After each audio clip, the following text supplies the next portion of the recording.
wabarakatuh. Selamat siang. Siang, Kak. Sebelumnya saya berterima kasih kepada adik-adik yang telah meluangkan waktunya untuk mengikuti kegiatan konseling kelompok pada hari ini. Sebelum kita masuk kegiatan terperinci, marilah kita berdoa. Berdoa dimulai. Berdoa selesai. Sebelumnya adik-adik pernah mengikuti konseling kelompok sebelumnya? Ada yang pernah? Atau pernah mendengar apa itu konseling kelompok? Oke, karena hari ini adalah perdananya adik-adik untuk mengikuti konseling kelompok, saya akan menjelaskan apa itu konseling kelompok. Konseling kelompok adalah sekelompok orang dengan memanfaatkan dinamika. Konseling kelompok juga adalah bantuan yang diberikan oleh konselor atau guru BK untuk mengatasi permasalahan individu atau peserta didik. Permasalahannya itu bisa berupa pribadi, lingkungan, keluarga, atau sekolah. Nah, di sini konseling kelompok juga membahas mengenai permasalahan-permasalahan individu. Jadi dapat di sini disampaikan perasaannya mengenai permasalahan adik-adik sekalian. Nah, tujuannya itu terentaskannya permasalahan individu dan dapat mencegah berkembangnya permasalahan yang dialami oleh adik-adik.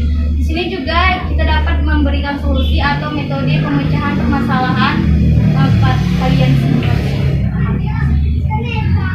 Oke, di dalam kegiatan ini adik-adik diminta untuk keterbukaannya, di mana di sini bisa disampaikan bentuk permasalahannya di sini atau perasaannya, sampaikan aja, nggak usah malu-malu dan nggak usah ragu-ragu. Yang kedua, kesukarewaan, di mana adik-adik dapat mengungkapkan idenya atau pendapatnya atau gagasannya mengenai permasalahan-permasalahan baik teman-teman kita atau apa yang disampaikan boleh tanpa ada paksaan. Yang ketiga itu ada kenormatifan, di mana di sini adik-adik dapat mendengar aktif, memperhatikan teman yang berbicara, sopan gitu ya. Tidak ada yang melakukan aktivitas lain sehingga mengganggu kefokusan teman kita yang ingin menyampaikan perasaannya nanti. Yang terakhir itu ada kerahasiaan, di mana di sini adik-adik dapat merahasiakan apa yang disampaikan oleh teman kita atau apa yang disampaikan permasalahan teman kita. Jadi di sini tujuan kita itu untuk mengatasi permasalahan, bukan menambah masalah. Jadi kalau misalnya adik-adik dapat menceritakan permasalahan itu di luar dari kegiatan ini, maka timbul masalah ya. Jadi kita dapat merahasiakan dari sini. Sampai di sini paham? Paham ya. Oke, kita masuk tahap perkenalan. Sebelumnya kita belum ada kenal ya. Terlebih dahulu saya yang akan memperkenalkan nama saya. Nama saya Tuti Wildani, boleh dipanggil Wilda atau Kak Wilda. Umur saya 20 tahun. Saya beralamat Jalan Masjid Dusun 1, Desa Sukajaya, Pajak Kerang, Tanjung Tiram, Batubara. Tahu kan? Saya mahasiswi dari Universitas Islam Negeri Sumatera Utara, Fakultas Ilmu Tarbiyah dan Keguruan dan jurusan Bimbingan Konseling Pendidikan Islam semester 4. Ada yang ingin ditanyakan mengenai saya? Apa? Statusnya apa? Status apa itu? Status jomblo atau jomblo? Oke, ada lagi? Oke, sekarang giliran adik-adik akan memperkenalkan namanya, nama, umur, dan warna kesukaan aja. 3 aja ya. Dimulai dari silakan ya. Ya, umur 30 tahun, kesukaan apa? Perkenalkan nama saya Siti Saila, umur 13 tahun, warna kesukaan kita. Perkenalkan nama saya Bella Sulwan, umur 14 tahun, warna kesukaan kuning. Perkenalkan nama saya Nona, umur 17 tahun, warna kesukaan merah. Perkenalkan nama saya Fauzia Pratama, umur 16 tahun, warna kesukaan biru. Sekarang kita buat rangkaian nama, di mana saya dulu yang akan menyebutkan nama saya dan baru sebelahnya menyebutkan nama saya. Hilda.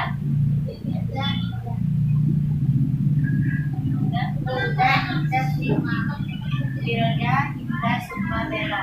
Hilda Indah Sukma Bella Inadia.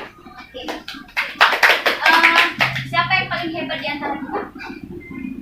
Zia kan? Karena Zia menyebutkan nama mulai dari saya baru sampai menyebutkan nama terakhir. Sedangkan kita hanya menyebutkan nama satu atau 2 orang kan? Baik, sebelum kita masuk kegiatan kita senam otak dulu. Tahu senam otak? Senam otak tahu. Secara cepat ya. Oke. Ya. Gini. Gini. Gini. Coba. Salah Anda. Ini di gini. Oke.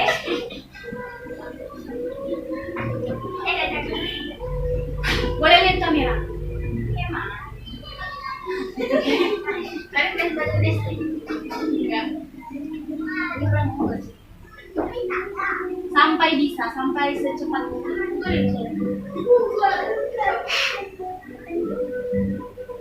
Oke.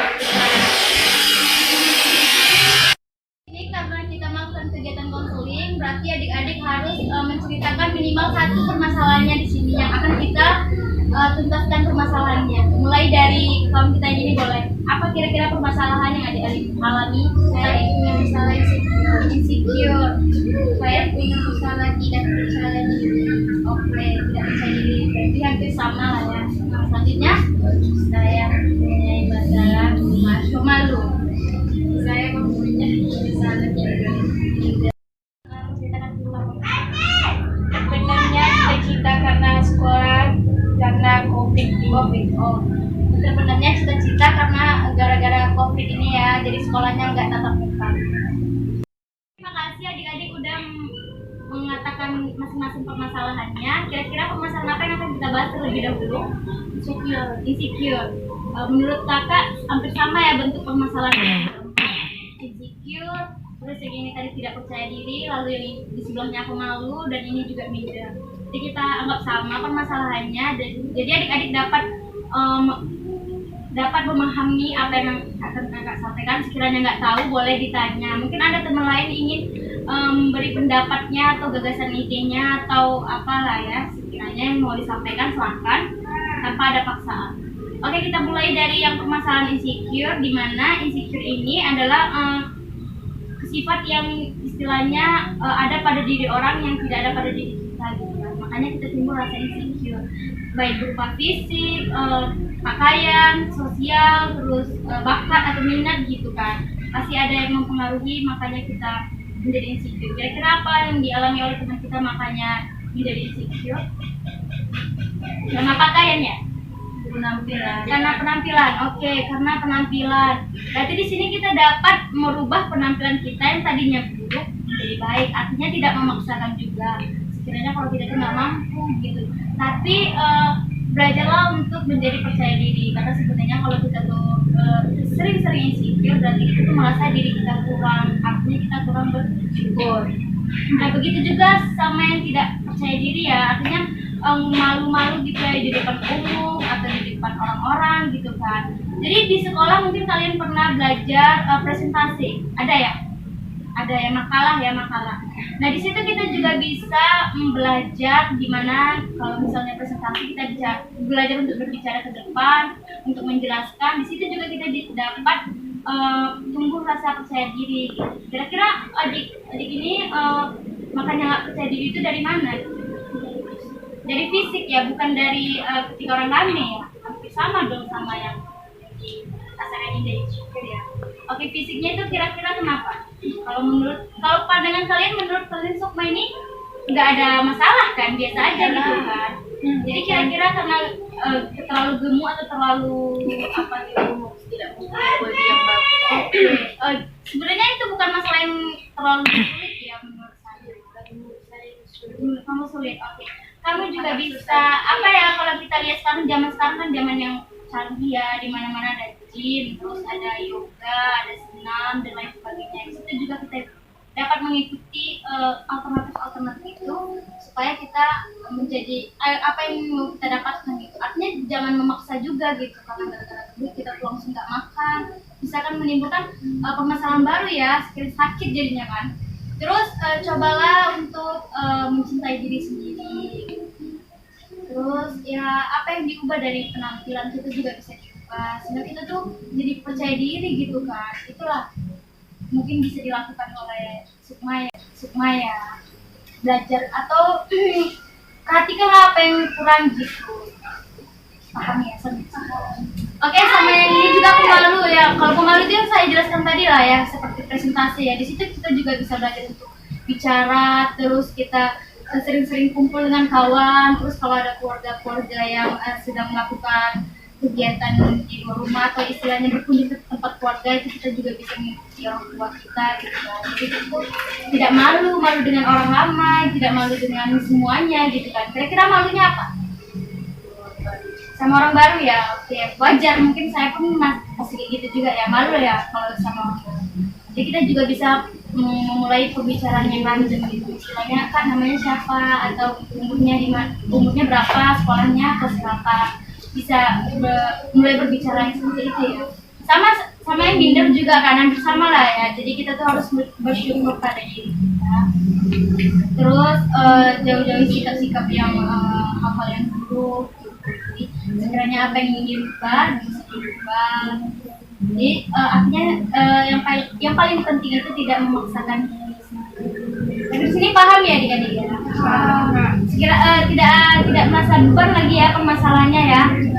Oke, sekarang kita bahas mengenai permasalahan teman kita.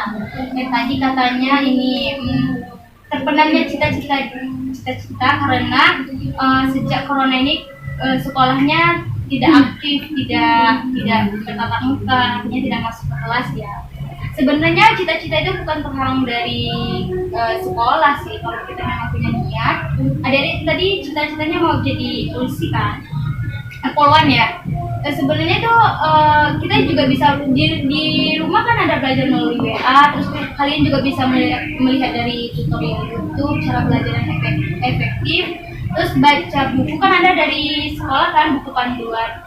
Kalau misalnya nggak paham bisa tanyakan guru dari WA. Kan sekarang kan punya gadget kan, HP Android semua kan. Bisa menanyakan dari guru dari VN atau mengikuti apalah kalau sekarang aplikasi yang sekarang lagi tren untuk belajar. Ruang guru ya, ruang guru. Nah, kita juga bisa mengikuti itu. Mungkin adik-adik juga ada terbatas karena uangnya ya. Jadi bisa menabung. Apalagi masih kelas muda ya, kelas berapa? Kelas 1, 3 SMA udah kan 3 SMA. Sebenarnya nggak ada telat sih, nggak ada telat untuk belajar. Jadi kalau misalnya mau mengikuti ruang guru itu juga bisa. Jadi kalau cita-citanya untuk jadi polwan gitu, harusnya rajin-rajin olahraga, terus rajin-rajin mengikuti program-program yang di kelasnya itu. Polwan kan ada tuh di sekolah, masuk polwan kan ada kan. Jadi sebenarnya cita-cita itu kan terhalang karena gara-gara sekolah online ini. Sebelumnya kan sekolah tatap muka kan. Jadi adik-adik dapatlah menerapkan belajar itu bisa melalui HP, jadi nggak ada sulit lah ya zaman era globalisasi. Sudah paham ya? Udah merasa masalahnya nggak berat kan? Nggak, oke. Terima kasih kepada adik-adik telah meluangkan waktunya untuk mengikuti kegiatan konseling kelompok pada hari ini. Jadi kesimpulannya di sini adik-adik jangan malu atau jangan takut untuk masuk ke ruangan BK, karena ruangan BK itu bukan untuk murid-murid yang ini, maksudnya yang bermasalah di sekolah aja, tapi bisa masalah pribadi kita yang kita sampaikan kepada guru BK supaya guru BK itu dapat memberikan solusi kepada adik-adik. Itu fungsi dari guru BK yang ada di sekolah kalian.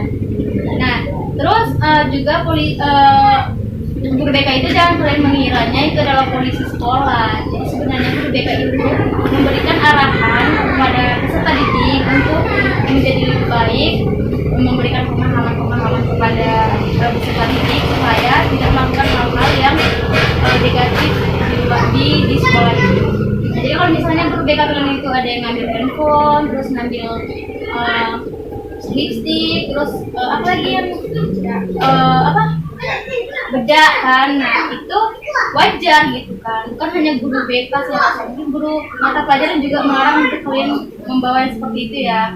Jadi kesimpulannya di sini adik-adik jangan takut dan jangan merasa kalau masuk ruang BK itu menyeramkan. Oke, terima kasih. Assalamualaikum warahmatullahi wabarakatuh. Waalaikumsalam warahmatullahi wabarakatuh.